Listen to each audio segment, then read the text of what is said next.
garden time. Hi, welcome to Gardening with Rachel. I'm Rachel. Today we're going to talk about propagation. Do you know what propagation is?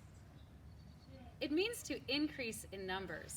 So when we're talking about propagating plants, we're making many plants from one plant.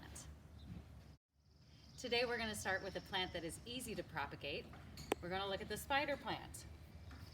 There are many different ways to propagate plants.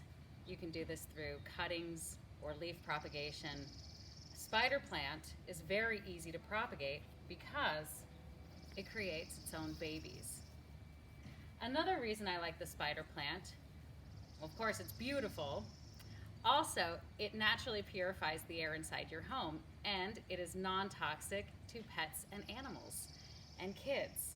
Today, for propagating the spider plant, we just need a pair of scissors and a little jar with some water.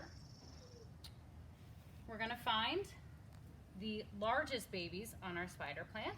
I've got a nice one here. I'm going to cut off the entire stalk. Then I'm going to cut the baby off of the stem and put it right into the water. Now after about 3 weeks, we should have some really nice roots on this little baby spider plant, and we'll be ready to plant it. After just a couple weeks, you should have some nice, strong white roots on your plants. So now they are ready to plant in soil.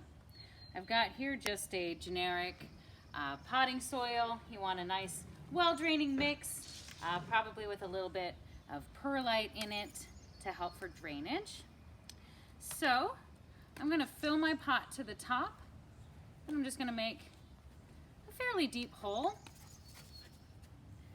I'm going to put the plant root down. How are you going to plant it? I'm going to plant it root down.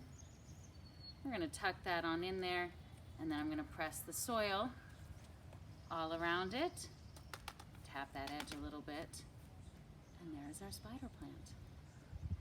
Before you know it, you're going to have more spider plants than you know what to do with. What am I going to do with all these spider plants? You might ask yourself. Put it in a cute planter. Or in a hanging arrangement. Or you could even give one to your neighbor. Hey neighbor, would you like a spider plant? Of course I would, thank you. Great, I'll leave it on your porch later because I'm practicing safe distancing. Well, that concludes today's session of Gardening with Rachel. Thank you for gardening with me. Let's remember what we learned today. We talked about propagation, which you will remember means to expand in numbers. So in terms of plants, we can start with one plant and make many plants.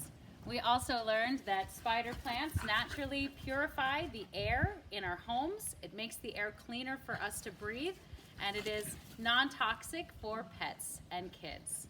All right, folks, we'll see you next time. Happy gardening.